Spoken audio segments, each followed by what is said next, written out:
Grabando. Voy a YouTube.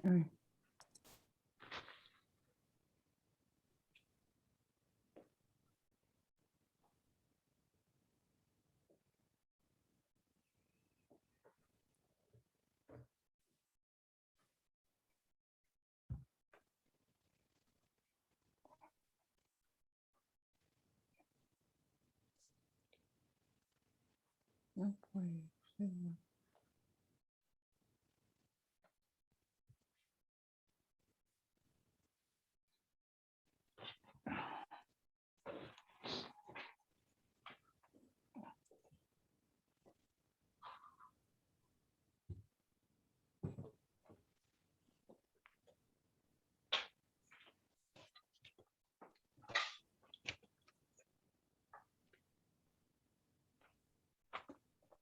Me quedé, ¿están hablando o yo me quedé con...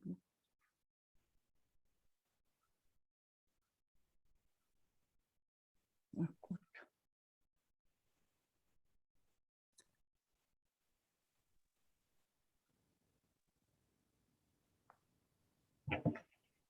Ahí sí.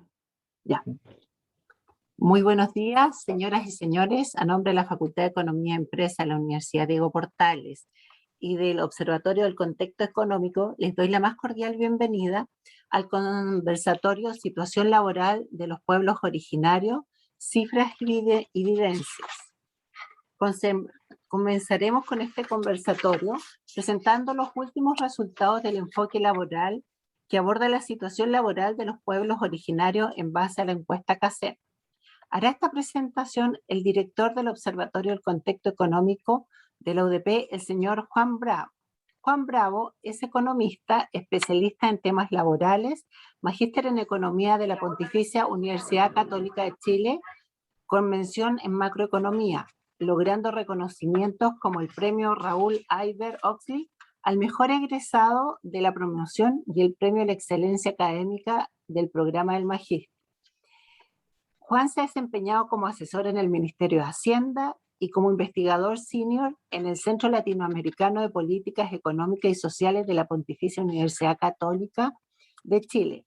Ha realizado investigaciones académicas en diversas temáticas laborales, abordando áreas como la automatización, capacitación, inmigración, creación de empleo, crecimiento, equidad de género, sindicalización, negociación colectiva, entre otros. Ha contribuido como autor en libros sobre pensiones, migración y empleo. Es miembro también de diversas comisiones ligadas a la discusión y al análisis de temáticas laborales, previsionales y economía en general. Doy el pase a Juan. Muchas gracias por estar hoy acá y te dejamos con tu presentación. Ok, muchas gracias Macarena. Muy buenos días a todos quienes nos acompañan. Y quiero agradecer también a nuestros panelistas que nos acompañan el día de hoy, a María Huaychaqueo, Marco Cumián y Catalina Lefimil, que de verdad los testimonios, lo que nos van a exponer ustedes, realmente es muy enriquecedor para el tema que vamos a exponer hoy. Así que estoy realmente muy agradecido de que nos puedan acompañar en esta jornada. Entonces, ahí voy a compartir pantalla para poder comenzar con la exposición. Entonces, esta presentación la titulamos Situación laboral de los pueblos indígenas, análisis en base a la CACEN 2020.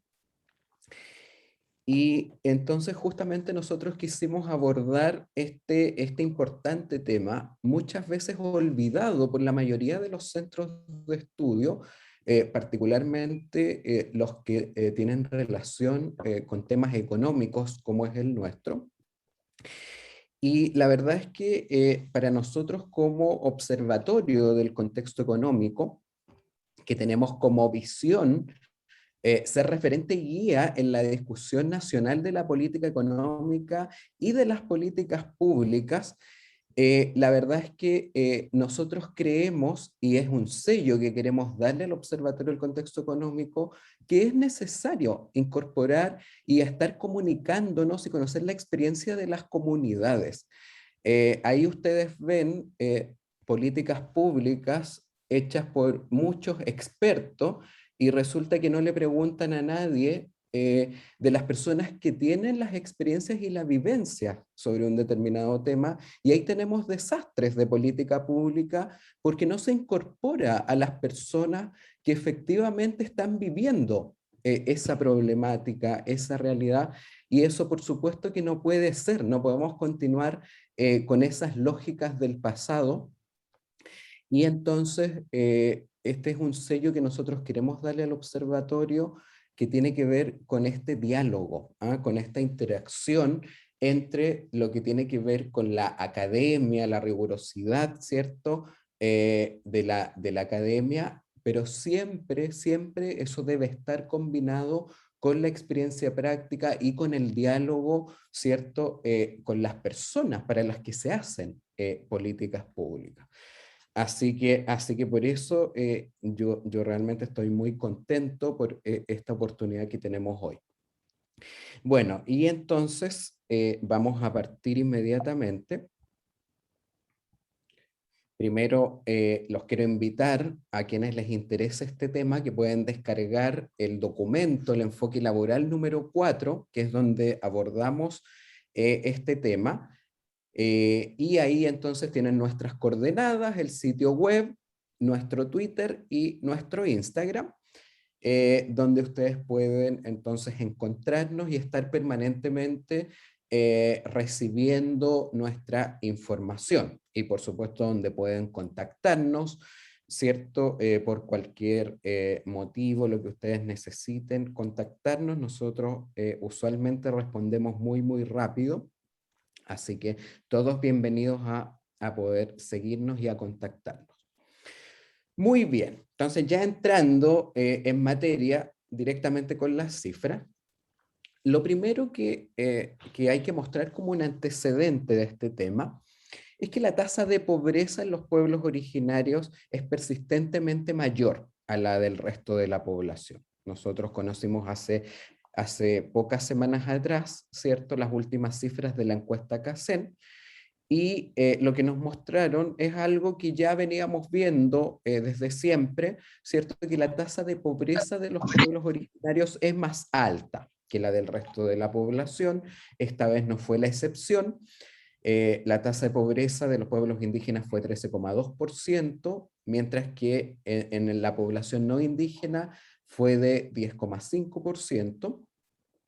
Si uno mira hacia atrás, claro, es cierto que quizás se ha ido acortando esa brecha, pero en definitiva es algo que sigue ocurriendo. Entonces, cuando uno lee, por ejemplo, de repente en los medios, claro, se hablaba de esta situación, y era algo como que ya se daba por sentado. Bueno, y entonces los pueblos originarios, claro, tuvieron una tasa de pobreza más alta, pero la verdad es que eso es algo que a mí me parece bien preocupante, que nos empecemos a acostumbrar a que ciertos grupos de la población tienen indicadores peores que otros, y que sea una costumbre, que eso no nos complique. O sea, para mí es una realidad inaceptable que nos estemos acostumbrando a que la tasa de pobreza de los pueblos originarios sea mayor que la del resto de la población. Entonces, aún reconociendo los progresos, esto es algo que debe cambiar. Esto es algo que no nos podemos acostumbrar. Y entonces, considerando esta situación, cuando uno ve que un determinado grupo de la población, un segmento, tiene tasas de pobreza más alto, el primer candidato siempre del que uno debe mirar es el mercado laboral, ¿ya? Siempre cuando uno está estudiando pobreza, porque hay grupos que les golpea más la pobreza, debe mirar de inmediato al mercado laboral, y la razón es que la mayoría de las familias obtienen, esto en cualquier país, no solo en Chile, la mayoría de los hogares, de las familias, obtienen su ingreso de los ingresos del trabajo. Por lo tanto, si hay problemas en el mercado laboral, eso se va a traducir probablemente en tasas de pobreza mayores para ese determinado grupo. Entonces, en primer lugar, quería mostrarles lo que encontramos respecto a la inserción laboral de los pueblos originarios. Entonces, lo primero, si uno se va a los indicadores laborales más generales, ¿cierto? Como la tasa de participación, la tasa de ocupación y la tasa de desempleo, uno ve peores indicadores siempre en el segmento de pueblos indígenas. Entonces, ¿qué es la tasa de participación laboral? Es el número de personas que ofrecen sus servicios laborales, ¿cierto? Como porcentaje de la población en edad de trabajar. La población en edad de trabajar son todas las personas de 15 años y más, ¿ya? Y eso es lo que le llamamos la tasa de participación laboral. Y como ustedes ven, en los pueblos indígenas esa tasa en promedio es de 53,2%, mientras que en la población no indígena es de 55,5%. Luego, si nos vamos a la tasa de ocupación, que son las personas que están efectivamente trabajando, que están ocupadas, como porcentaje de la población en edad de trabajar, vemos que en los pueblos indígenas esa tasa es del 45,1%, mientras que en la población no indígena esa tasa es 48,7%. Y finalmente la tasa de desempleo, que probablemente es el indicador más conocido acá en Chile del mercado laboral, que son aquellas personas que son parte de la fuerza laboral pero que no están trabajando. En el segmento indígena, la tasa de desempleo es 15,3%, mientras que en el segmento no indígena es 12,3%. ¿Ya? Entonces, a nivel general, ¿cierto? Lo que vemos inmediatamente es que los indicadores laborales de los pueblos indígenas son peores que los del resto de la población. Luego, si ya descomponemos por género, digamos,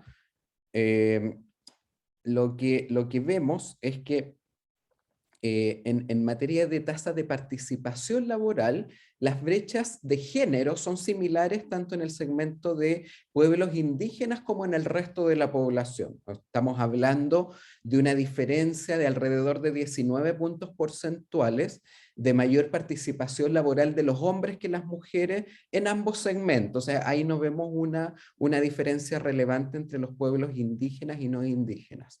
Sin embargo, en lo que sí se observa una diferencia relevante es que es en la inserción laboral efectiva. Cuando uno ve la tasa de desempleo, que es esta barrita gris, lo que vemos es que en el segmento de pueblos indígenas, las mujeres tienen una tasa de desempleo mucho más alta que los hombres, 18,1% versus 12,5%, y esa diferencia es mucho menor en el segmento no indígena. La tasa de desempleo es de 13,5% versus 11,3%. Entonces, claramente, hay una brecha de género en lo que tiene que ver con la inserción laboral efectiva, que es mucho mayor en el segmento de pueblos originarios que en el resto de la población. Y finalmente, para complementar este análisis, una cosa que nosotros hemos hecho mucho hincapié en el Observatorio del Contexto Económico es que los análisis de género están incompletos si uno no hace la diferencia entre las personas que ejercen el rol de jefe de hogar y las que no lo ejercen. ¿Y a qué nos referimos con que una persona ejerce el rol de jefe de hogar? Se refiere a que esa persona tiene el rol de proveedor económico principal del hogar, ¿ya? Y como aquí ustedes pueden ver, bueno, la primera observación es que siempre las personas, ya sean hombres o mujeres, que ejercen el rol de jefe de hogar, tienen mejores indicadores laborales que quienes no son jefes de hogar. Esa es la primera observación.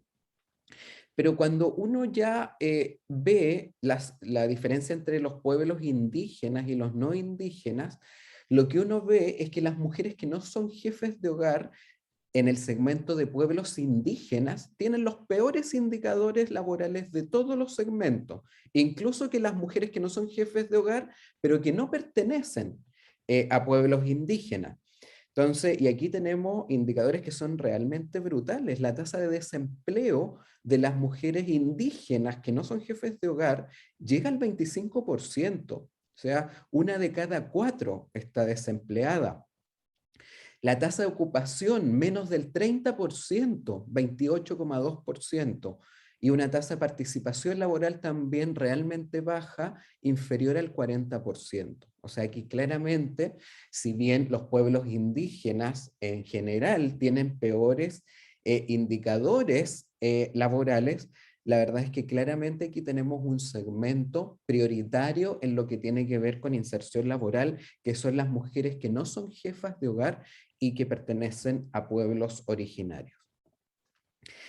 Entonces, ahí tenemos un primer punto, una inserción laboral, ¿cierto?, que es mucho menor en el segmento de pueblos indígenas. Pero también tenemos que ver cómo es la inserción laboral de los pueblos indígenas, cuáles son sus características. Entonces, primero, para poner en contexto, aquí tenemos la distribución del empleo indígena. O sea, si aquí nos enfocamos solo en el empleo de personas que pertenecen a pueblos originarios, lo que vemos es que alrededor de 80% de esas personas pertenecen al pueblo mapuche, ¿ya? Y eso, por supuesto, que tiene que ver con que el pueblo mapuche es el que tiene mayor población, también dentro de los pueblos originarios. Luego, en segundo lugar, con 8,8 de participación está el pueblo aymara, y en tercer lugar el pueblo de Aguita, con 6% del empleo indígena. Ahora sí ya entramos a las características del empleo.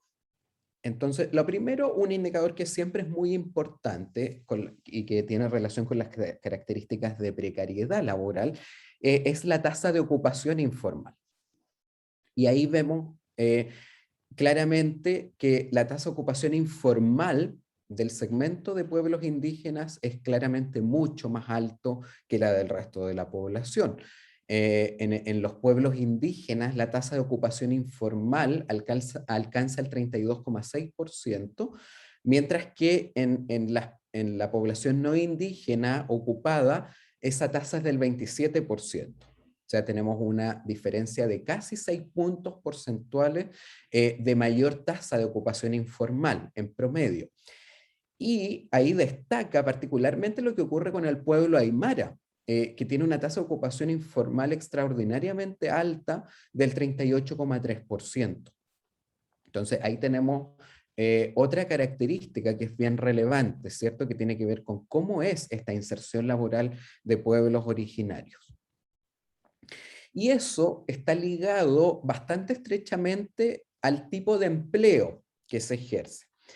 Y en particular a la mayor prevalencia de empleos por cuenta propia en el segmento de pueblos indígenas. Aquí, como ustedes pueden ver, la barra azul corresponde al porcentaje de los empleos que son asalariados privados. Ya en el segmento no indígena, ese porcentaje es del 53,8%, en cambio en el segmento indígena es menor, es del 49% solamente. Y la gran diferencia, como ustedes ven, entonces, ¿cómo se compensa esa diferencia?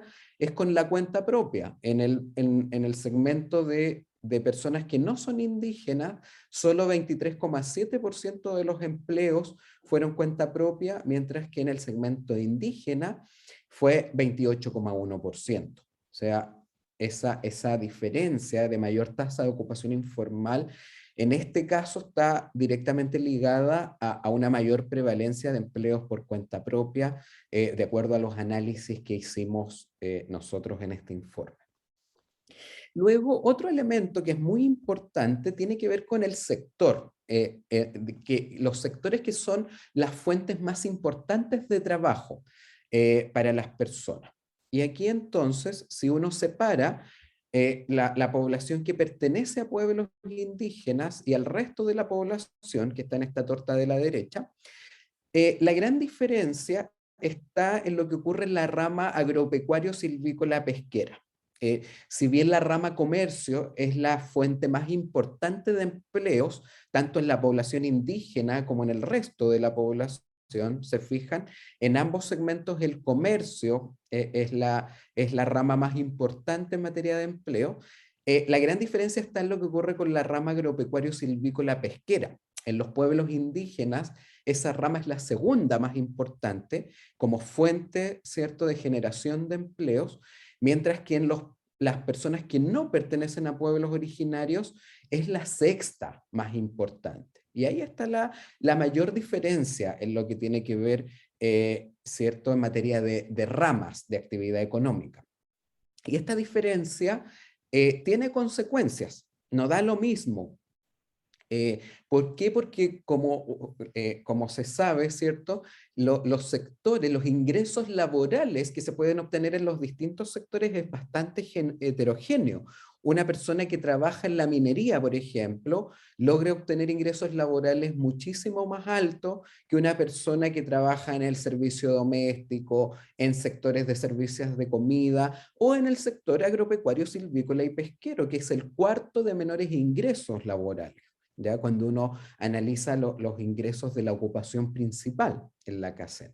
Entonces, si hay una mayor inserción en ramas de actividad económica donde se obtienen menores ingresos laborales, por supuesto que eso repercute en obtener también menores ingresos laborales. Aquí, si nos vamos más al detalle todavía, nosotros desglosamos las 20 ocupaciones con mayor presencia de población indígena, que es este cuadro de acá de la izquierda, y las 20 ocupaciones con menor presencia indígena, que es esta figura de la derecha. Entonces, aquí solo se consideran ocupaciones con 10.000 trabajadores o más, ¿ya? Por temas de precisión estadística. Y entonces cuando uno hace este análisis, lo que ve, en primer lugar, donde está la mayor presencia de población indígena es en el empleo de agricultores y trabajadores calificados de cultivos extensivos, donde representan 25,3% del empleo total en ese oficio. Luego está obreros forestales, operarios de la construcción de obra gruesa, pescadores en agua dulce y en aguas costeras, etc. O sea, ahí ustedes pueden ver el detalle en nuestro informe. Pero se fijan que ese es el tipo de ocupaciones donde hay más concentración de pueblos originarios. Si nos vamos al otro lado, donde hay menor presencia indígena, por ejemplo, en médicos especialistas, apenas el 0,6% de esos empleos son personas pertenecientes a pueblos originarios. Directores, gerentes y administradores de restaurantes, 0,7%, dentistas, 0,8%. En fin, ahora, ¿qué saca uno en limpio de este desglose? Lo que comparten en común las 20 ocupaciones con menor presencia indígena es que son todas ocupaciones de alta calificación, ¿ya? Todas. Y por el contrario, cuando uno ve las ocupaciones con mayor presencia indígena, casi todas son ocupaciones de baja o de mediana calificación, son muy pocas de alta calificación. Y eso nuevamente, por supuesto que tiene implicancia en los ingresos laborales que se obtienen de los trabajos. Y a propósito de eso, entonces, si nos vamos precisamente a los niveles educativos de la población trabajadora, de la población ocupada, aquí vemos diferencias muy realmente relevantes y que son un desafío de política pública bien importante.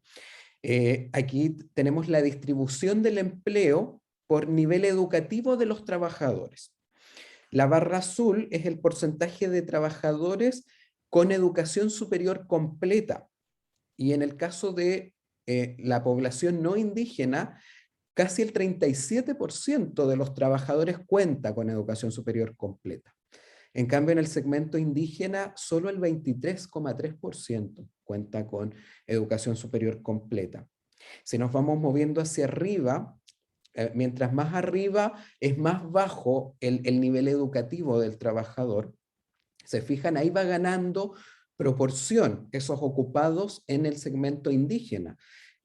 Los trabajadores que tienen menor a enseñanza media completa, que es esta barra gris, Por ejemplo, 29,5% de los trabajadores indígenas no tienen ni siquiera enseñanza secundaria completa.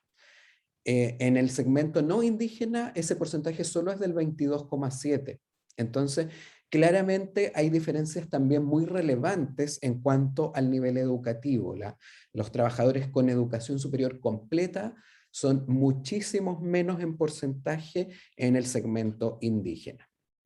Pero no solo eso.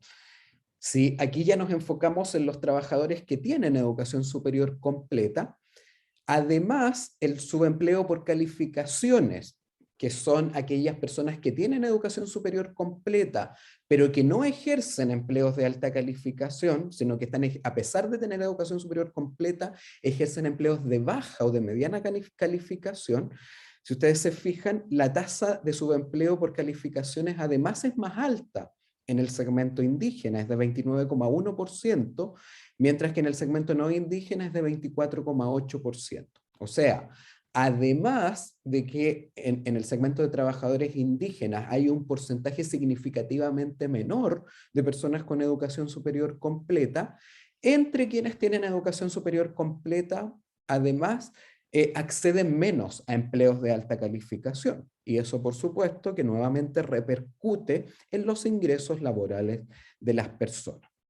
Entonces, en definitiva, como resumen de lo que hemos contado, en primer lugar, las personas pertenecientes a pueblos indígenas presentan menores grados de inserción laboral. Entre quienes están ocupados, se aprecia la existencia de mayor informalidad, mayor inserción en empleos por cuenta propia, tienden a desempeñarse más en actividades en donde se obtienen menores ingresos en comparación al segmento de trabajadores que no pertenecen a pueblos originarios. Los trabajadores pertenecientes a pueblos originarios presentan un menor nivel educativo y un mayor grado de subempleo por calificaciones, y por lo tanto todos estos factores finalmente inciden en afectar negativamente la capacidad de generar ingresos laborales. Y como esta es la fuente principal de ingresos para la mayoría de los hogares, esto tiene repercusiones directas sobre la tasa de pobreza. Cierto que es persistentemente mayor entre la población perteneciente a pueblos indígenas, como yo les mostraba al comienzo. Por lo tanto, uno de los elementos cruciales en materia de política pública para elevar los estándares de vida y reducir la pobreza de los pueblos originarios está en mejorar tanto el acceso como la calidad del empleo en sus diferentes aristas, poniendo especial énfasis en las mujeres indígenas que no ejercen el rol de jefatura de hogar, ¿cierto? Que como les mostré es el segmento que exhibe muy bajos índices de inserción laboral. Así que, bueno, estos han sido los grandes hitos de nuestro documento. Así que muchísimas gracias por habernos escuchado, y entonces entrego la palabra a Macarena para poder continuar con nuestra actividad. Muchas gracias. Juan, muchas gracias por tu interesante presentación. Quiero comentarles que todas las preguntas tienen que venir por el chat y va a ser al final de la presentación de nuestros expositores. A continuación quiero dejar con ustedes a la señora María Emilia Huaychaqueo, que ella es consejera y representante de los pueblos originarios de la sociedad civil del Ministerio de Justicia y Derechos Humanos. María Emilia es trabajadora social, también es consejera de la sociedad civil del Sename y ex consejera presidencial del Consejo Nacional CONADE. Tiene un diplomado en género, en participación y derecho en la Facultad de Ciencias Sociales de la Universidad de Chile. Bienvenida, María Emilia. Gracias, buenos días. Agradecer por la invitación a ser parte de esta presentación, que ha sido muy interesante. Creo que los datos reflejan la realidad de los pueblos originarios en Chile. También nos da cuenta de una desigualdad que lamentablemente se sigue manteniendo a través del tiempo. Primero, porque los pueblos originarios han mantenido, ¿cierto? Y han preservado sus costumbres y sus tradiciones que les son propias, además de su lengua materna.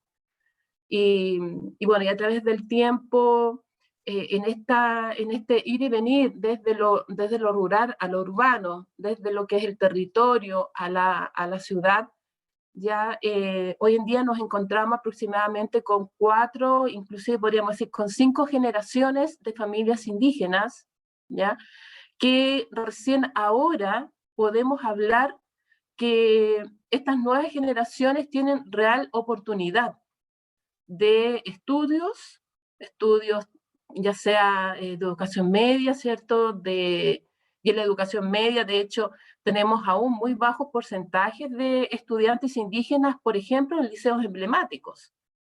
¿Ya? Mayoritariamente están concentrados en colegios municipalizados, en comunas populares, ¿cierto? En donde lamentablemente la calidad y la excelencia no la vemos reflejada en igualdad de condiciones. Por otro lado, también vemos cómo en la educación superior también tenemos muy baja población de estudiantes indígenas en estos momentos estudiando carreras universitarias. A pesar que en algún momento, cuando hubo como un pequeño aumento de profesionales indígenas, estuvo concentrada en la carrera de pedagogía, ya que igual nosotros lo encontramos bastante interesante, porque nos dimos cuenta de que en el fondo aún en esta carrera, en esta profesión de profesor, profesora, ¿cierto?, de pedagogo o pedagoga, también está muy relacionado con las costumbres, las tradiciones y la cosmovisión mapuche, o la cosmovisión de los pueblos, que es la enseñanza, ¿ya? El cómo enseño, el cómo desde el acceso a la práctica uno entrega conocimientos, saberes, ¿cierto?, que les son propios. Y luego, hoy en día, nos estamos encontrando con que estamos viendo mayor número de, por ejemplo, trabajadoras sociales de origen indígena o de pueblos originarios. Y ahí también hay mucho más que, yo creo que ahí también sería como para un análisis mucho más profundo respecto de las carreras que hoy en día los jóvenes, los profesionales indígenas se están titulando en la actualidad. Y bueno, esas características propias generacionales están basadas básicamente en la realidad de las familias. Ya hay una primera familia, por ejemplo, que es de comunidad, ¿cierto? Que se viene a vivir a la ciudad y mantiene sus costumbres, sus tradiciones y su propio idioma, pero no lo transmite hacia afuera, sino que se encierran en un espacio por temor a lo que en ese momento fue la discriminación, la estigmatización, ¿cierto? El cómo veían a las familias indígenas desde la visión chilena, que desde una mirada de política pública se supone de que los indígenas eran inferiores a los chilenos y eran ignorantes, y los chilenos no eran ignorantes. Entonces, habían ahí características también que eran propias de la propia política pública de ese momento, ya hay que decirlo. Y luego hay una segunda generación que, bueno, ya entran a ser parte de esta parte competitiva laboral, pero no en igualdad de condiciones nuevamente, ya que nos concentramos básicamente en el empleo doméstico, ¿cierto? Cuidado de niños, los panificadores, ya que también ahí podríamos decir que da por un análisis mucho más profundo, porque no es casual que los hermanos hayan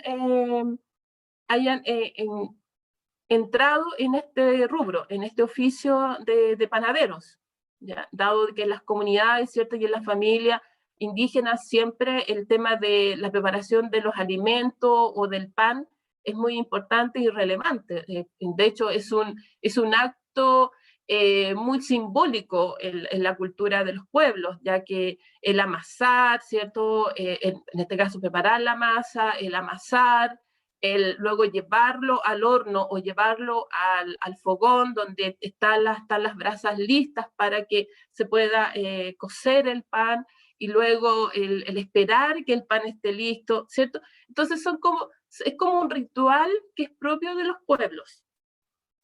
Y por eso mismo los hermanos indígenas, principalmente los varones, estaban tan concentrados en esta segunda generación en trabajar en las panaderías. Hasta llegar, bueno, hoy a lo que es hoy en día, comentarles de que efectivamente hoy hemos visto sí como la sociedad civil chilena ha entendido la importancia y la relevancia que tiene para los pueblos, en las costumbres, las tradiciones y la lengua materna, de poder mantenerla, preservarla y poder también difundirla. Y en ese contexto en que hoy en día muchas hermanas indígenas están en sus emprendimientos que están muy relacionados con productos indígenas, y productos indígenas que son de muy buena calidad, productos indígenas que le dan valor y que también nosotros consideramos que es una reparación al daño causado a nuestro pueblo o a nuestros pueblos originarios. Porque en cada producto hay una cosmovisión que es propia de los pueblos. Por ejemplo, cuando nosotras las mujeres andamos buscando nuestros chaguay, ¿cierto? Y vemos cómo las hermanas indígenas están elaborando estos chaguay, nosotros inmediatamente los vamos a comprar porque sabemos ese valor agregado que tiene solamente ya el hecho de elaborar este chaguay, ¿ya? Y todo lo que está muy relacionado con lo espiritual, ¿cierto? Con el significado de que tiene cada partecita de este chaguay y por qué tengo que usar ese y no este otro, ¿ya? Porque también va muy relacionado con la edad, ¿cierto? De la mujer. Entonces ahí se entrelazan también otras y otras y otras y otras visiones también que son propias. Así que creo que este estudio que acaba de presentar Juan Bravo es relevante para nosotros, y tengan la seguridad de que nosotros lo vamos a tomar con mucho cariño y mucho respeto, ¿cierto? Desde el valor que tiene, de también en presentarlo a las autoridades políticas del Estado chileno, y en donde nosotros pidamos ya que estas políticas públicas cambien. No es posible que aún sigamos con una política pública homogénea, en donde todos somos iguales, ¿cierto? En donde todas las regiones son iguales, cuando eso no es efectivo. Los pueblos siempre hablan de la identidad territorial, hablan de las propias visiones de cada sector, de hecho de cada comuna, de cada familia, ¿ya? Y cada familia también es un centro relevante, importante en sí, y cada enseñanza que esa familia entrega a las futuras generaciones, principalmente la mujer, que es la transmisora de la cultura, de los conocimientos y las tradiciones, también de alguna forma entrega formas propias en donde estas nuevas generaciones se están ubicando hoy en día, ¿ya? En este espacio no indígena, pero que también es indígena si lo vemos desde lo histórico, ¿cierto? Porque Santiago también era un territorio indígena. Hoy en día solamente se habla de la novena, ¿cierto? De la 10ª, la 11ª, la segunda, y hacia el sur, como territorios indígenas, pero no valoramos o no recordamos en realidad de que también para acá también eran territorios indígenas, donde también habían artesanos indígenas, donde también estaba el telar indígena, y toda esa riqueza de nuestra historia lamentablemente también se ha ido perdiendo. Entonces, hoy en día nos vemos en una situación bastante delicada, pero creo que siempre es el momento, siempre es una oportunidad de poder avanzar y también de poder demostrar que los conocimientos ancestrales de los pueblos también se pueden adecuar a la realidad, también se pueden adecuar a la política pública, también se pueden transmitir desde los diferentes espacios donde hoy en día los y las profesionales de pueblos originarios están presentes. Y sí, creo que también es importante que nosotros fortalezcamos ya y animemos a que nuestros jóvenes profesionales sigan subiendo, ¿cierto? Subiendo en estos espacios que también son muy importantes, porque en definitiva es allá arriba en donde, como bien lo dice Juan, se diseña la política pública. Y lamentablemente ahí no están los profesionales indígenas, que también podían ser un tremendo aporte ya a este país que nosotros siempre hemos dicho que es multicultural, pluriétnico, ¿cierto? Y plurinacional. Gracias.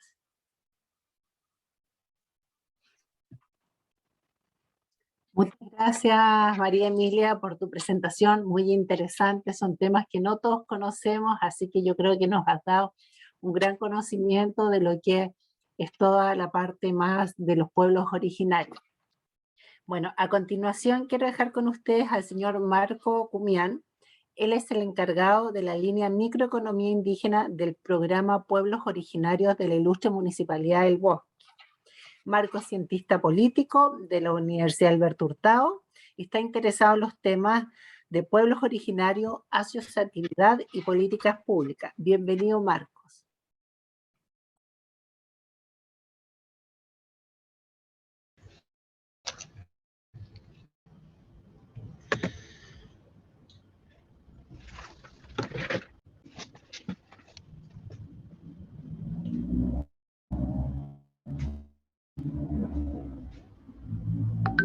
Recording in progress. Recording in progress. Recording in progress.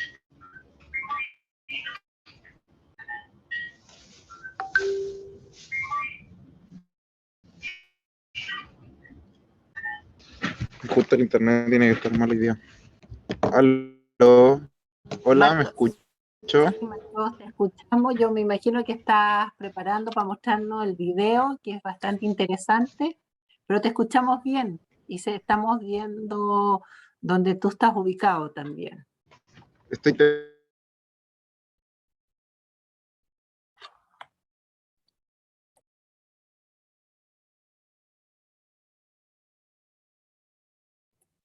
teniendo... Marcos, ahí estamos viendo que vas a comenzar a compartir pantalla. Se ve, ya podemos ver el video que nos quieres pasar.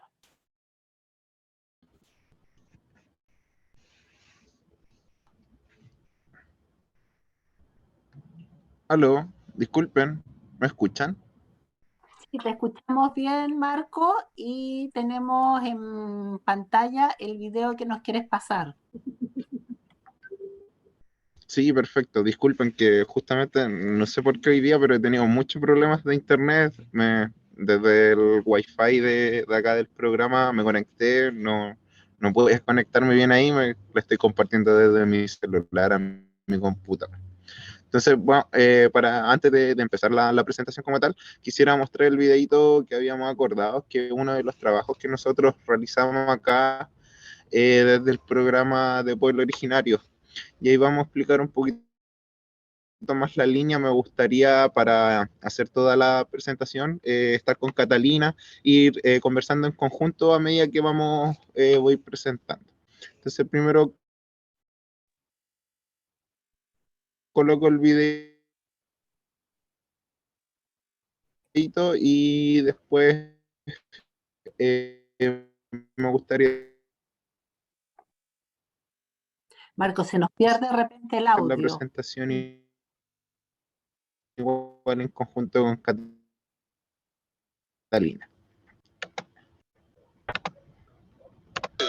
El BUS presenta la serie de cápsulas sobre economía indígena en Bajo, un espacio de pueblos originarios que ofrecen. Bienvenidos y bienvenidas a Cume Udao. Buen trabajo.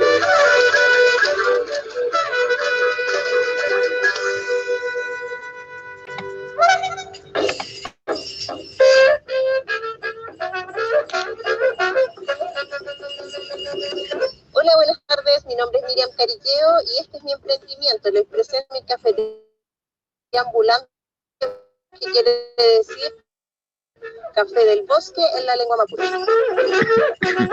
Mi emprendimiento trata de la preparación de distintos tipos de café, en este caso el café de grano, que es el más tradicional que conocemos todos, y también yo puedo hacer preparaciones de capuchino, de latte, mocachino, entre otras variedades. También a esto yo quise sumar la innovación de los cafés naturales, que son café de higo, de maqui, de trigo, de avellanas y de piñón.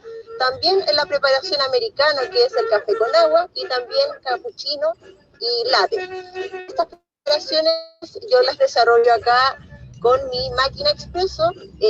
Realicé el curso de barismo para poder hacer estas elaboraciones, y junto con esto también está la innovación de probar los cafés con leche con sabor, con esencia syrup.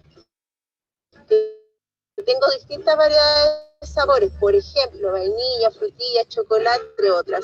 La intención, poder desarrollar formatos en sachet de 25 gramos, café instantáneo molido, de todos los que ya les comentaba, para que ustedes los puedan consumir en su casa, en su oficina, donde ustedes tienen conveniente. Y hoy en día también desarrollé el nuevo formato de café, que es licor de café en botellita de 250 cc. Ya esto es una edición limitada de licor de café, así que lo pueden ver en mis redes sociales, en Instagram, Facebook, Peñilemo o Café del Bosque. Las dificultades con respecto al tema de pandemia, para llevarlo a la actualidad, ha sido, por ejemplo, el ser una mujer emprendedora, madre emprendedora y dueña de casa emprendedora, requiere de mucho trabajo a la par. Entonces, en este caso, para mí mi dificultad ha sido poder salir a trabajar en el horario que yo establecí y tener los cuidados para mi bebé. Ese ha sido más que nada mi principal complejo para poder ser constante en el horario establecido de la atención de público que yo tengo con mi cafetería privada.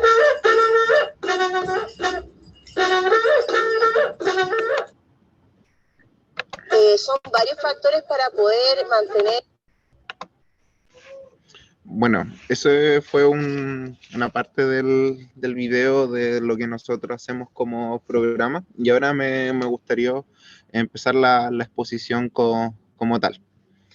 Entonces voy a compartir una pequeña presentación en PowerPoint, que tiene solamente unos gráficos respecto a un estudio muy breve que nosotros realizamos. Y los quiero contextualizar en ese sentido.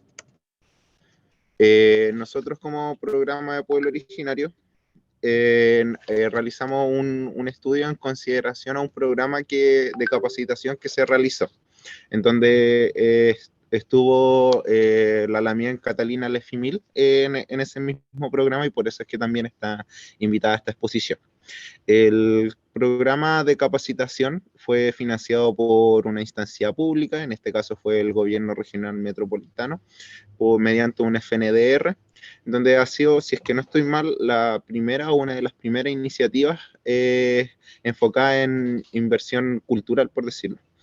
Entonces, en ese sentido, el programa capacitaba en 3 ámbitos, que eran oficios del pueblo mapuche. Uno era orfebrería, el otro era telar, y finalmente estaba gastronomía, todos con pertinencia cultural mapuche en este caso. En ese sentido se capacitaron un número aproximado de 100 personas, pero no todas estaban interesadas en emprender.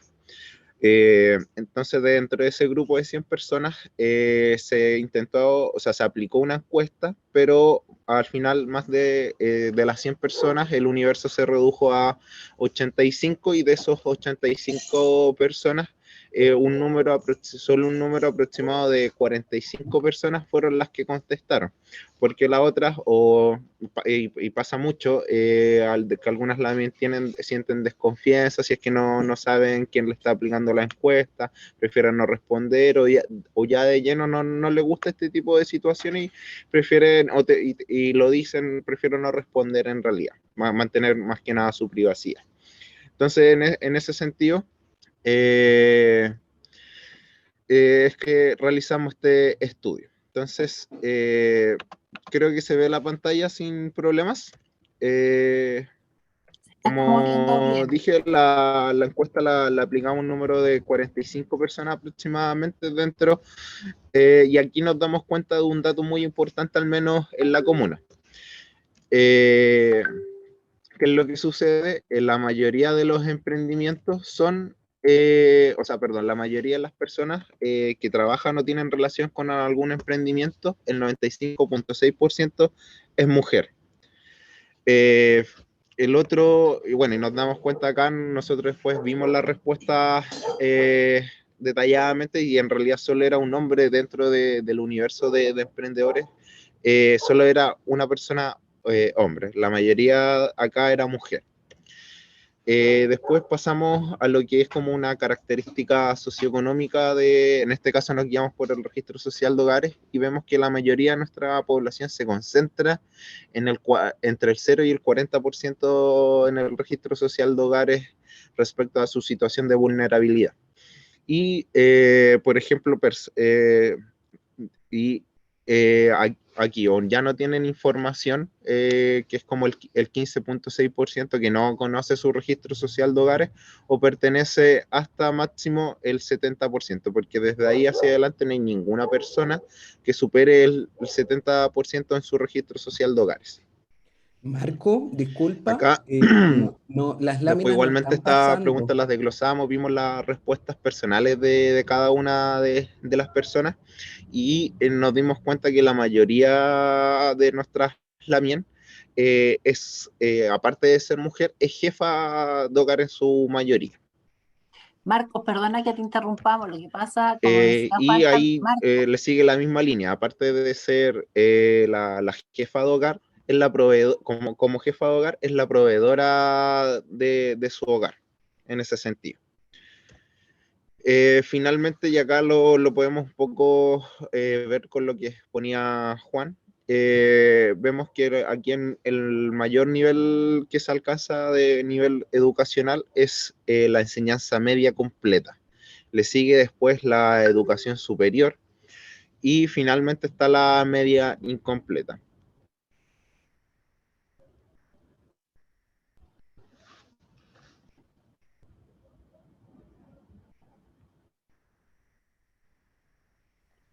Marco, perdimos tu audio, no sé si ahí nos escuchas a nosotros.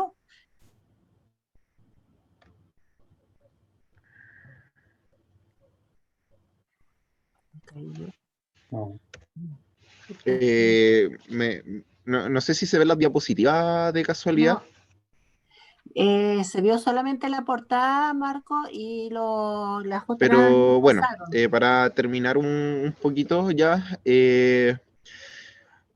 aquí la mayoría de las personas nos responde que no trabaja actualmente, que se encuentra desempleado, y uno de los principales motivos que nos dicen en las siguientes respuestas, la mayoría señala que es por la pandemia, y finalmente ya es por problemas de salud. Nosotros acá igualmente en el programa nos damos cuenta que muchas de nuestras lamien sí tienen situaciones complejas, al menos en el ámbito de la salud. Algunas lamien tienen problemas con cáncer, diabetes, son enfermedades que se van repitiendo bastante en nuestra población desafortunadamente.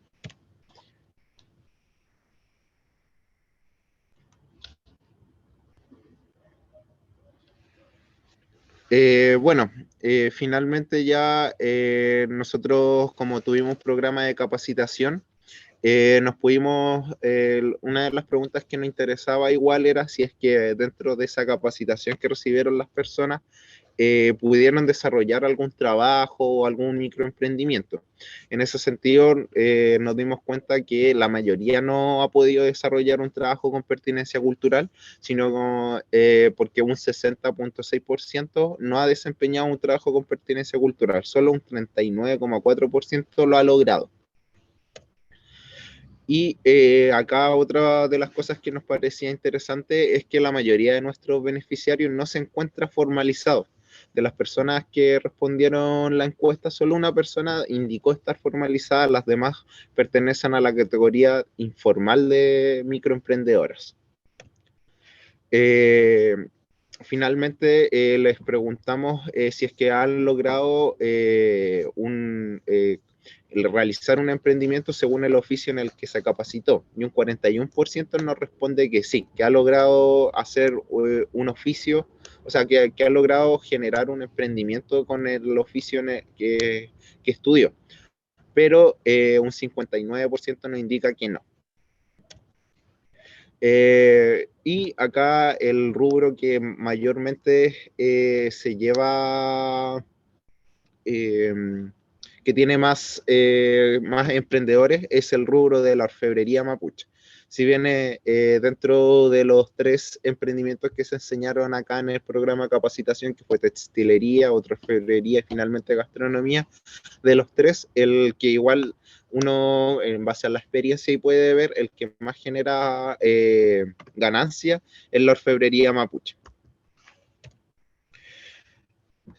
Acá la mayoría de las personas igualmente nos indican que en sus emprendimientos trabajan solos, que no cuentan en realidad con el dinero suficiente para trabajar con más personas. Ese era uno de los motivos por los cuales nos indicaban las personas que tenían que trabajar solos, y si es que lo acompaña otra persona, en realidad por lo general es un hijo o un hermano o alguien de su familia muy cercano. Y nosotros igual consultamos si es que el emprendimiento le sirvió como un sustento de autorrealización.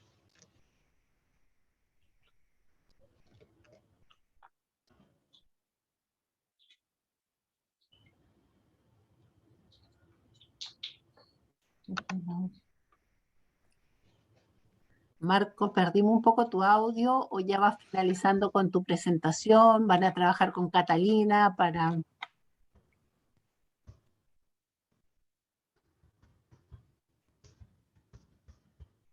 Ah,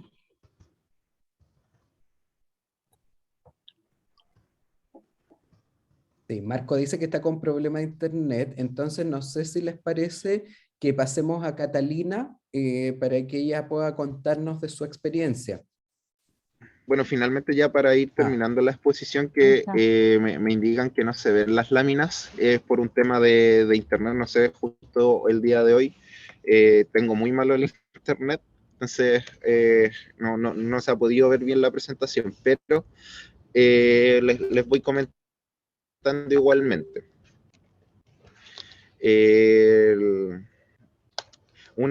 Otra de las preguntas que realizamos a las Pulamien es si postularían a alguna fuente de financiamiento pública o privada, y acá la mayoría nos dijo que sí, pero solamente un 51.3% nos dijo que prefiere postular solo a una fuente pública.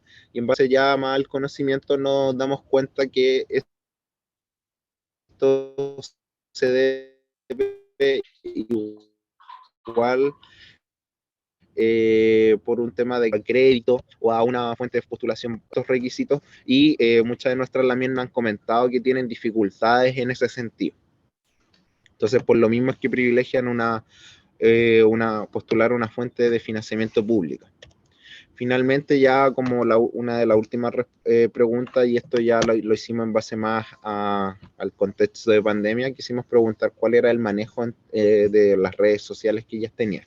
Y sorprendentemente, igual, yo creo que sirvió harto el curso de programa de capacitación, porque el programa de capacitación se realizó o terminó uno de su año cuando inició la pandemia. Entonces tuvimos que hacer un proceso de capacitación de las Pulamien para que aprendieran a utilizar las redes sociales, y afortunadamente parece que tuvo éxito, ya que un 86.7% indica que maneja o sabe utilizar redes sociales.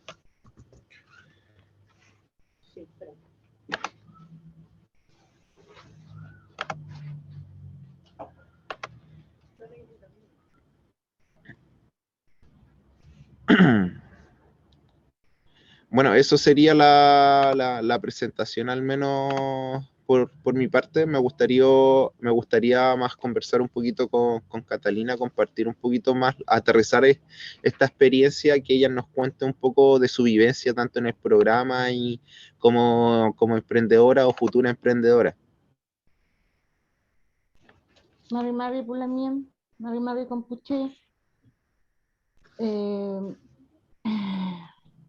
Bueno, como Marco les comentó, yo tuve la suerte de poder participar en el curso que fue de orfebrería, comenzó el año 2019, y también tuvo eh, problemas de partida, fue todo muy turbulento porque justo cuando se inició el tema del estallido social, se tuvo que postergar su inicio, pero finalmente lo realizamos, y después por temas de pandemia lo terminamos vía online, todo todo en forma remota.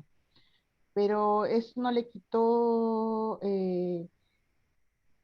no restó nada a la adquisición de los conocimientos y todo lo que nos entregaron las LAMIEN de su conocimiento práctico y de la cosmovisión que existe tanto del pueblo mapuche en realidad. Que el curso que tomé fue de orfebrería mapuche.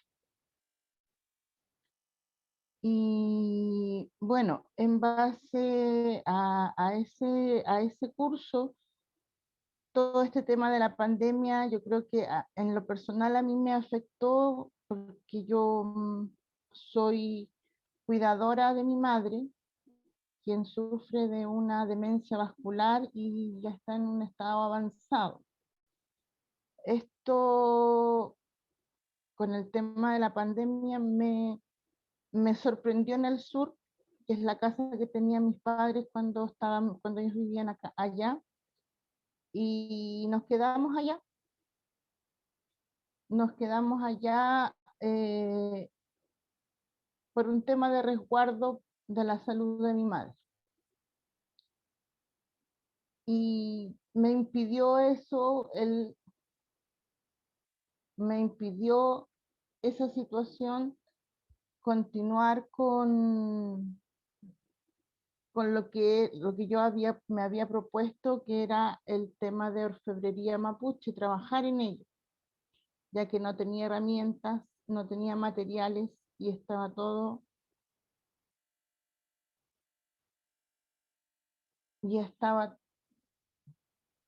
estaba todo muy complicado en ese momento. Ahora, bueno, como las cosas ya están, entre comillas, mejorando un poco, estamos de vuelta en Santiago, en la comuna del Bosque, y con todas las ganas ya estoy trabajando en diseños y corte para aplicar lo que aprendí en el curso. Bueno, yo debo comentarles que en mi caso personal, yo estoy dentro de ese muy bajo porcentaje eh, que mencionó Juan y que mencionó María Emilia. Yo soy profesional universitaria, soy ingeniero en administración de empresas, contadora general, y ya hice un diplomado de tributación también en la Universidad de Chile. Y después de ya 25 años, un poquito más de experiencia laboral,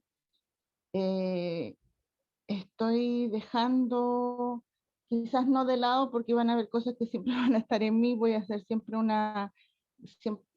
voy a ser profesional, pero estoy dedicando a esto que es nuevo para mí, que a pesar de ser mapuche,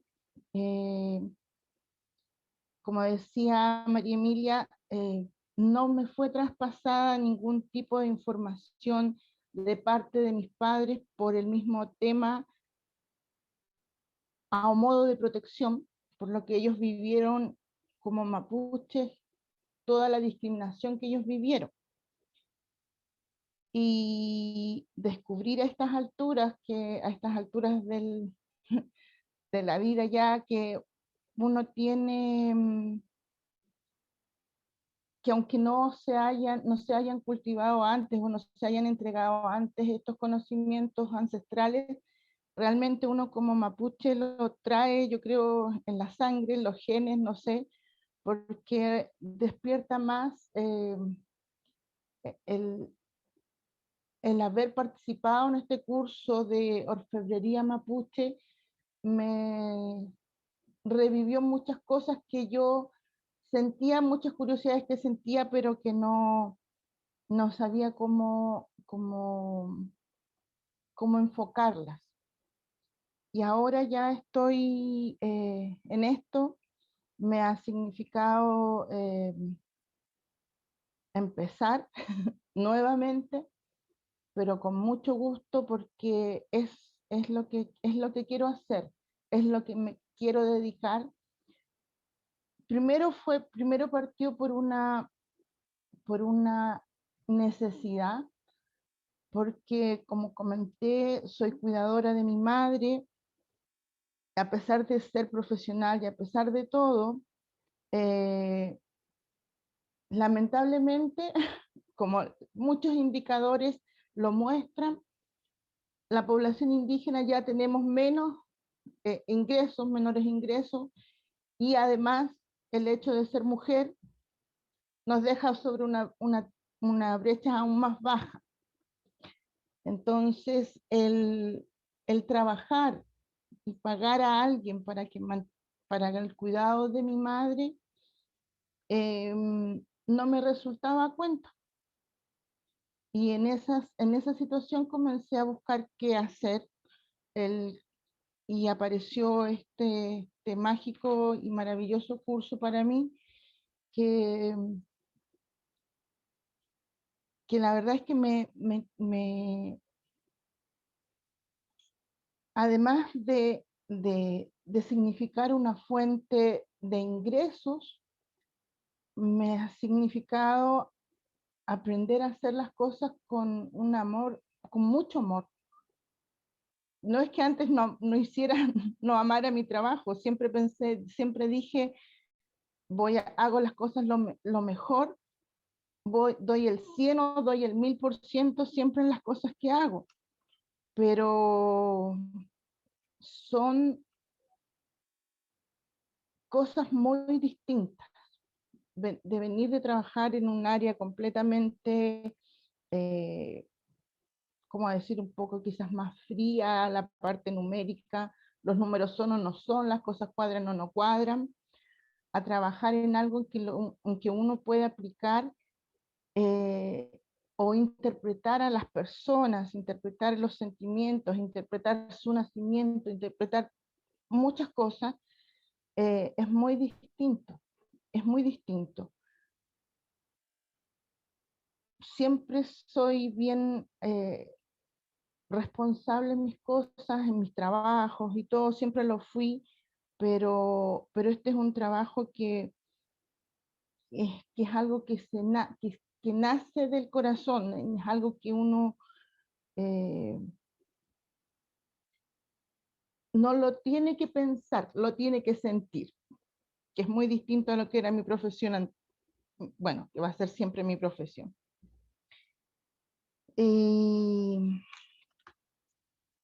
A ver, ¿qué?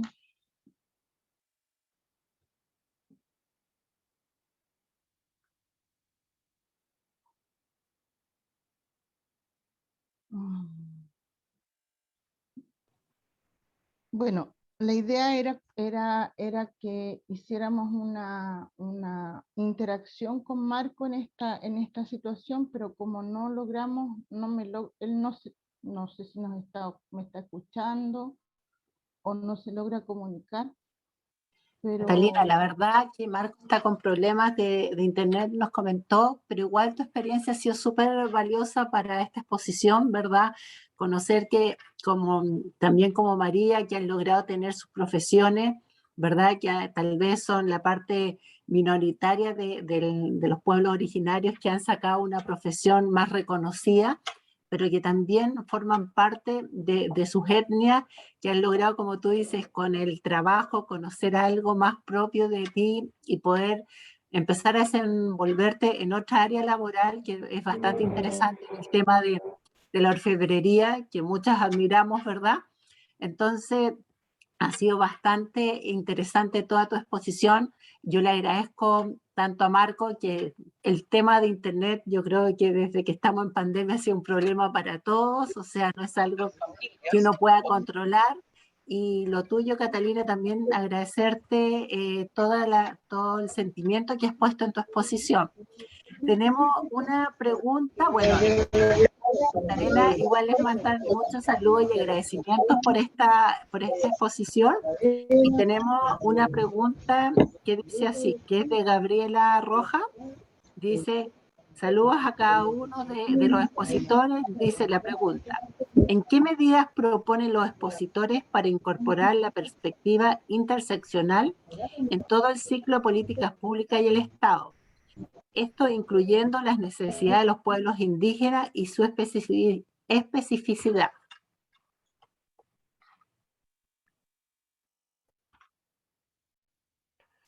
Bueno, podría aportar a la respuesta. Después también yo creo que los también pueden decirlo desde la experiencia también, una respuesta cercana.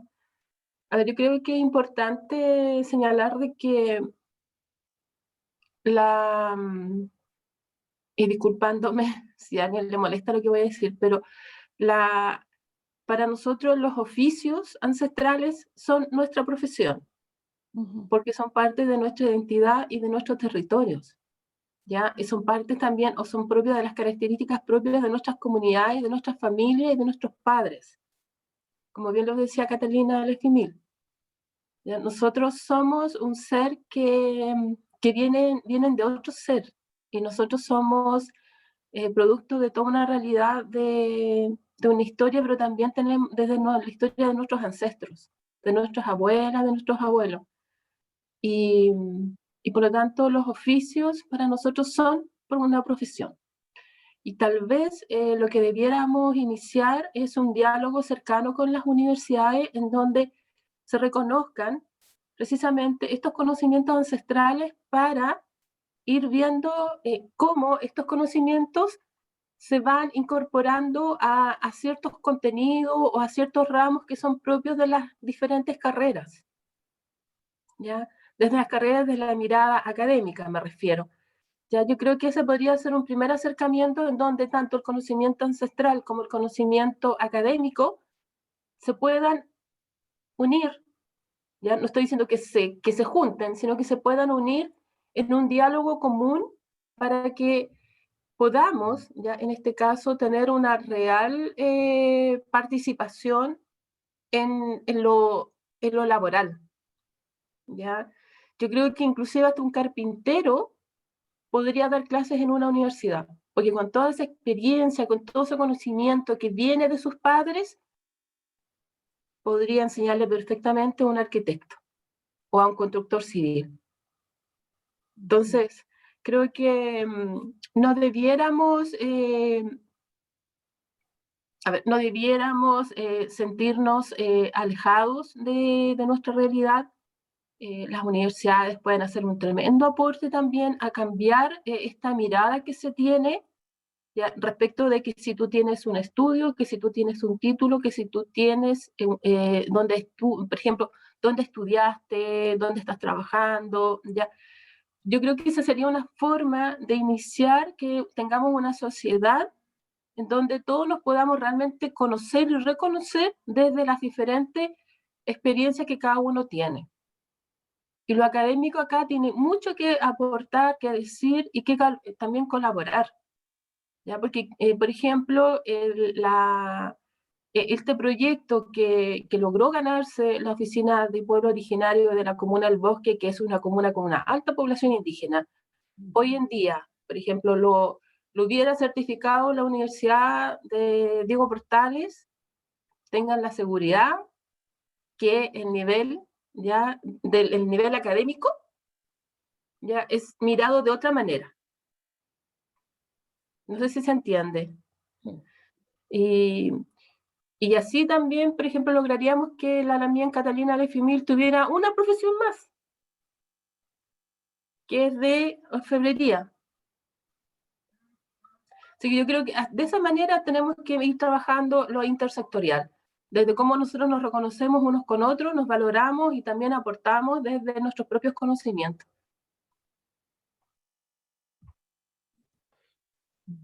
Muchas gracias. Yo bueno, también ahí tengo un comentario a propósito de la pregunta. Bueno, la pregunta la verdad es bien desafiante, porque yo lo que creo que nos quedamos acá después de escuchar las distintas exposiciones, es que este es un desafío de política pública que no es fácil de resolver. es complejo. Nosotros estamos comenzando a explorar esta línea con este estudio, pero claramente no tenemos todas las respuestas. Esto es algo que hay que seguir trabajando para ya pasar del diagnóstico, ¿cierto?, a las propuestas concretas de política pública. Pero sí me quedo, yo creo, con algunas lecciones bien importantes. Lo primero creo que es cómo manteniendo y respetando las tradiciones y costumbres de los pueblos originarios logramos derrotar la pobreza, ¿cierto?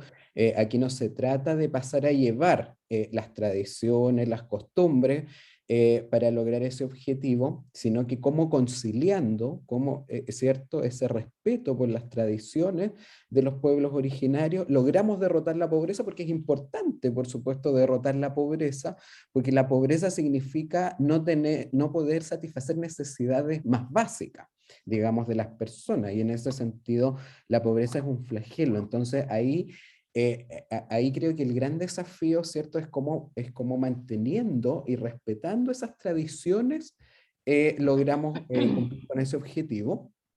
Y lo otro, yo creo que la experiencia de Catalina y ahora lo que comenta María Elena también es muy importante, en el sentido de que de lo que ocurre con lo que hablamos técnicamente, con lo que le llamamos subempleo por calificaciones, pero ahí hay varias lecciones que yo creo que aprendimos. La primera es que por un lado está el tema de la conciliación con responsabilidades familiares. Ahí Catalina hablaba de que ella necesitaba, ¿cierto?, conciliar las características de su oficio, de la actividad que ejerce, ¿cierto?, que le permitiera conciliar con sus responsabilidades familiares. Ahí tenemos un primer, creo, elemento que fue muy enriquecedor, que ese puede ser un factor, ¿cierto?, detrás del fenómeno.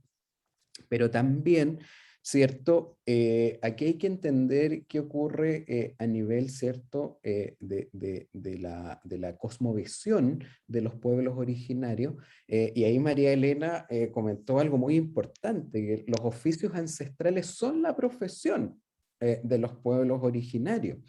Entonces, claro, ahí también hay que entender las lógicas quizás con las que actúan las personas que no pertenecemos directamente, al menos a pueblos originarios, no necesariamente tienen que coincidir, ¿cierto? Entonces, por eso para nosotros, lo que comenté al comienzo, era tan importante poder escucharlos, porque justamente nosotros aprendemos de todo lo que ustedes nos han contado, y esto por supuesto que es algo que uno debe incorporar cuando planifica políticas públicas. Son elementos que uno tiene que considerar y no pensar solo en las lógicas tradicionales que uno sigue pensando que toda la población es homogénea. ¿Ya? Y entender y respetar, ¿cierto?, las heterogeneidades para poder hacer buenas políticas públicas. Así que quizás voy a decepcionar a la persona que hizo la pregunta, porque realmente creo que este es un paso inicial para poder empezar a trabajar. Nosotros creo que tenemos un diagnóstico apropiado, pero ahora viene la parte más compleja, que es justamente diseñar las políticas públicas. Así que eso es lo que yo quería comentar por mi parte. Gracias, María Emilia, y gracias, Juan, por sus comentarios. Tenemos otra pregunta que en sí es un comentario y nos hace la pregunta que dicen que el rezago y deserción escolar en los estudiantes de las comunas periféricas y más populares, donde hay mayor cantidad de indígenas, ¿cómo logramos motivarlos a que sigan estudiando y puedan tener también un acceso más fácil al ámbito laboral?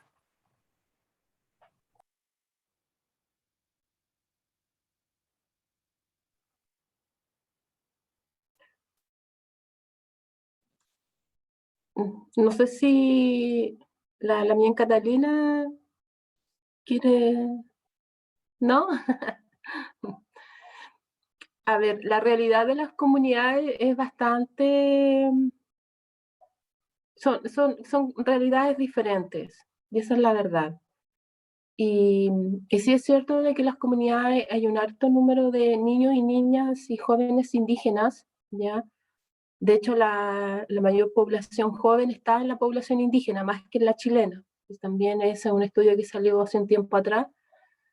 Hay que señalar de que los niños en las comunidades tienen otras formas de educación, ya otras formas de enseñanza. Los colegios, hasta en las comunidades, al menos que yo conozco, en la 9ª región, en la comuna de Cholchol, ahí los colegios básicos llegan solamente hasta 7º básico. Solo hasta 7º básico. Entonces los niños salen muy temprano, tienen que caminar grandes distancias para llegar a sus colegios. Generalmente van con agüita con harina, ¿cierto? O con sopaipilla, o con sus huevitos. Siempre van como preparados para el día de estudio. Y en las tardes, cuando llegan, ellos llegan también a incorporarse a las labores propias de la familia.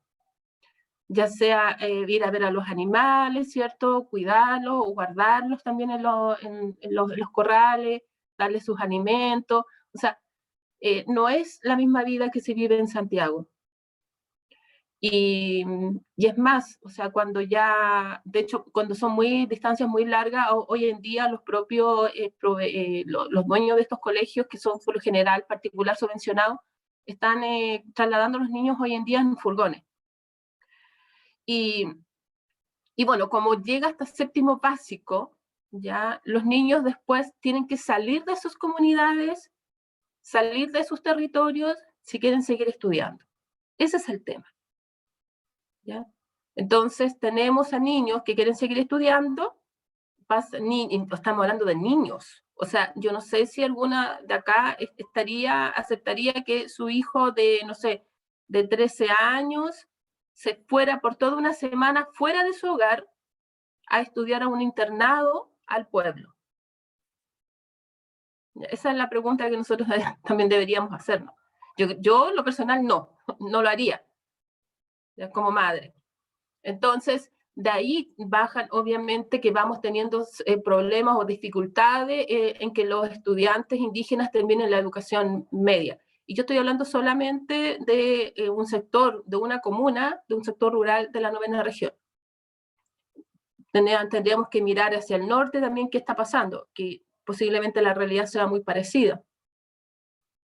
Entonces, como seguimos con estas brechas, ya, con estas situaciones bastante delicadas en lo que es la política pública, en educación pública, siempre vamos a estar con esta dificultad. Ahora, ¿cómo cambiamos esta situación? Yo creo que eso hay que conversarlo directamente con las comunidades, con nuestras autoridades tradicionales, ¿cierto?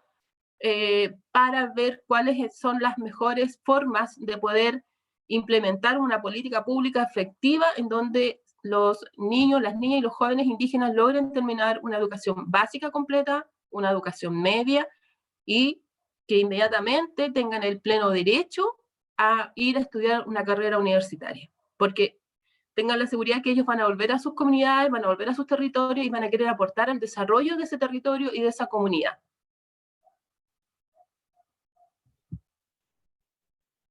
Perfecto, muchas gracias. Yo ahí también quería comentar algo. Bueno, lo que dice María Elena yo creo que es esencial. O sea, ahí cuando mostrábamos en las cifras, ¿cierto? Que el nivel educativo de los trabajadores, ¿cierto? Era significativamente menor entre los trabajadores de pueblos originarios. Bueno, aquí tenemos cosas súper concretas. Eso no lo vemos en las encuestas, en las cifras. O sea, esto es justamente parte de las lecciones que tenemos que tomar. O sea, si hay problemas prácticos, ¿cierto? De traslado, ¿cierto? Distancia, temas problemas prácticos que ni siquiera estamos pudiendo resolver. Bueno, después, entonces no es sorprendente estos resultados que vemos, ¿cierto? Después en las grandes cifras.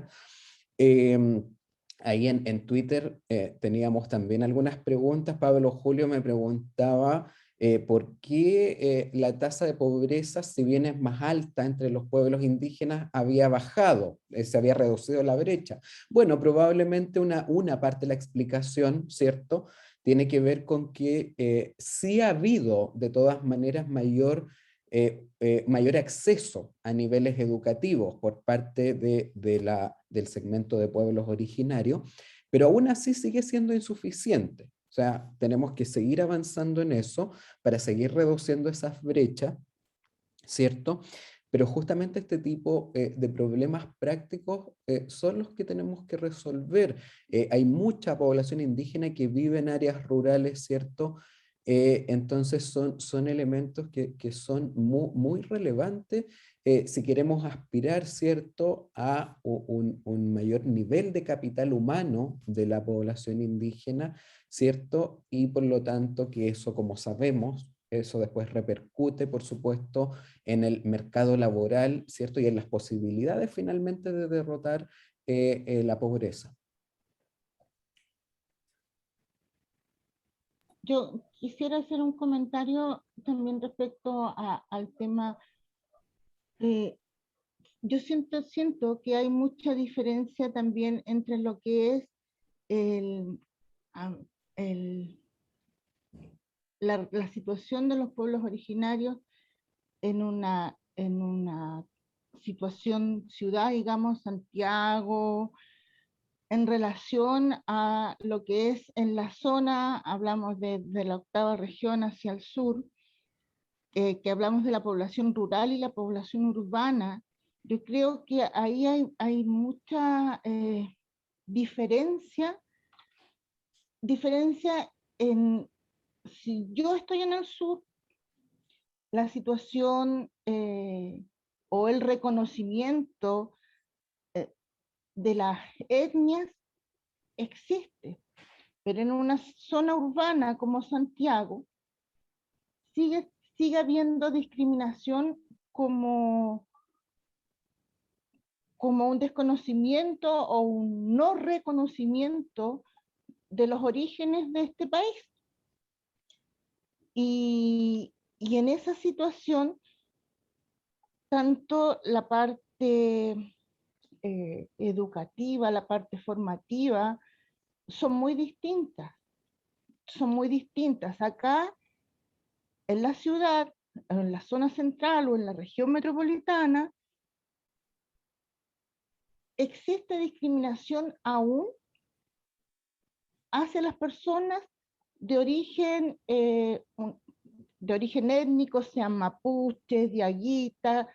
Existe esa discriminación, cosa que no están al sur, se ve, pero ya no es tan marcado. Y yo creo que todo ese tema parte también de la formación que se da. O sea, el que en los colegios no exista un reconocimiento a las etnias que estaban en este país cuando se formó, creo que ya de ahí partimos, desde que los niños van a la sala cuna, parte el hecho de que no se les indica, o sea, todos somos iguales, pero existen raíces en este país que no están siendo reconocidas ni vistas desde ese momento.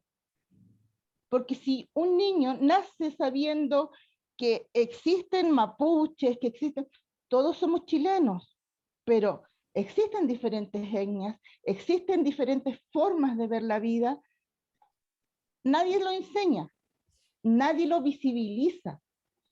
Entonces las personas, el chileno cree que yo, porque soy mapuche, pero soy chilena, debo dejar mis costumbres de lado.